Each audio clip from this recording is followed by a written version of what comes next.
श्री सीताराम वंदना। गिरा अर्थ जल बीच समो कहत भिन्न न भिन्न।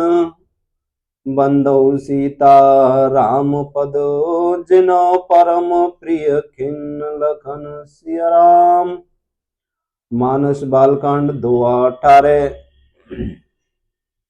गोस्वामी जी श्री तुलसीदास जी महाराज कथा प्रारंभ करने से पहले सभी की वंदना करते हैं। इस दोहे में नाम महिमा को लगातार 9 दोहों और 72 चौपाइयों में कहते हैं। श्री गोस्वामी जी महाराज को यह 9 संख्या बहुत प्रिय लगती है। 9 संख्या को कितना ही गुणा किया जाए तो उन अंकों को जोड़ने पर 9 ही बचेंगे। जैसे 9 संख्या को 9 से गुणा करने पर 21 होते हैं। 81 को 8 और 1 दोनों को जोड़ने पर फिर 9 हो गए जाते हैं। इसी प्रकार कितनी ही लंबी संख्या क्यों न हो जाए पर अंत में 9 ही रहेंगे, क्योंकि वो संख्या पूर्ण है। गोस्वामी जी महाराज को जहां कहीं ज्यादा महिमा करनी होती है तो 9 तरह की उपमा और 9 तरह के उदाहरण देते हैं। 9 संख्या आखिरी हद है, इससे बढ़कर कोई संख्या नहीं है। यह 9 संख्या अटल है। संबत 131 करो कथा हरिपद धर सीसा। नौमी भौम बार मधुमासा अवधपुरी यह चरित प्रकाशा। मानस बालकांड 2:34 और 4:5। राम जन्म तिथि बार शबु जस त्रेता महभाष। तह 31 महजुरो जोग लगन ग्रह रास लखन सिया राम। जय जय राम। श्री राम ने त्रेता युग में चैत्र मास शुक्ल पक्ष नवमी तिथि मंगलवार के दिन शुभ मुहूर्त के समय अयोध्या में अवतार लिया। भगवान ने अवतार के दिन जैसा शुभ मुहूर्त था ठीक वैसा ही शुभ मुहूर्त का संयोग संवत 1631 में भगवान के अवतार के दिन बना। श्री गोस्वामी जी महाराज ने अयोध्या में उसी दिन श्री रामचरितमानस ग्रंथ का लिखना आरंभ किया। जब तक ऐसा संयोग नहीं बना तब तक वैसे शुभ मुहूर्त की प्रतीक्षा करते रहे। यहाँ 18वें दोहे में श्री सीताराम जी के चरणों की वंदना करते हैं। श्री सीताराम जी बहुत विलक्षणता है। जिन्हें परम प्रिय खिन्न। दुखी आदमी किसी को प्यारा नहीं लगता। दीन दुखी को सब दुत्कारते हैं, पर सीताराम जी को जो दुखी होता है वह ज्यादा प्यारा लगता है। वह उनका परम प्रिय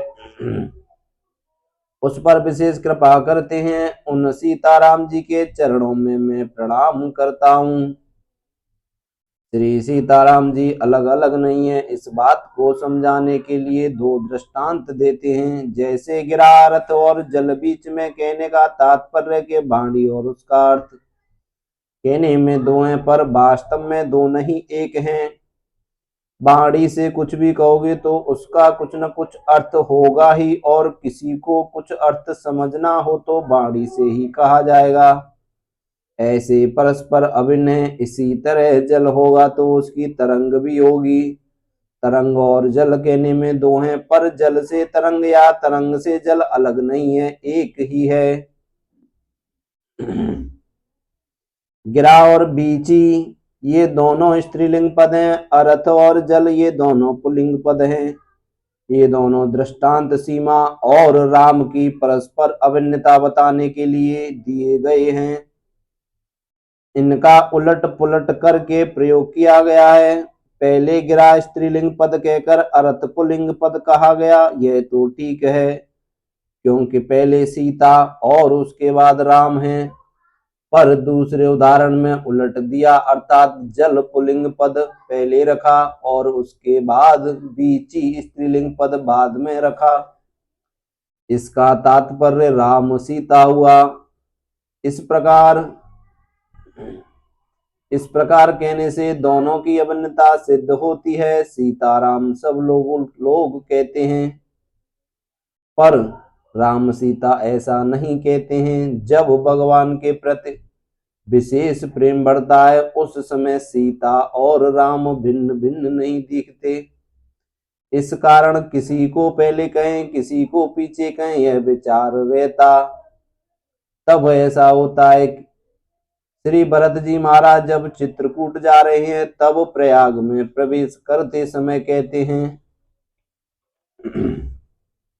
भरत तीसरे पहर कहे कि न प्रवेश प्रयाग, कहत राम सिय उमग उमग अनुराग। मानस अयोध्या कांड दोहा 203। रामचरित मानस अयोध्या कांड दोहा 203। प्रेम में उमग उमग कर राम रसिया कहने लगते हैं। उस समय प्रेम की अधिकता के कारण दोनों ही एकता का अनुभव होता है। इसलिए चाहे सीताराम कहो चाहे राम सीता कहो ये दोनों अभिन्न हैं। ऐसे श्री सीताराम जी की वंदना करते हैं। जब इससे आगे नाम महाराज की वंदना करके 9 दोहों में नाम महिमा का वर्णन करते हैं। एक नाम जप होता है और एक मंत्र जप होता है। राम नाम मंत्र भी है और नाम भी है। नाम में संबोधन होता है तथा मंत्र में नमन और स्वाहा होता है। जैसे रामाय नमः यह मंत्र है, इसका विधि सहित अनुष्ठान होता है और राम राम राम ऐसे नाम लेकर केवल पुकार करते हैं। राम नाम की पुकार विधि रहित होती है। इस प्रकार भगवान को संबोधन करने का तात्पर्य है कि हम भगवान को पुकारें, जिससे भगवान की दृष्टि हमारी तरफ खिंच जाए।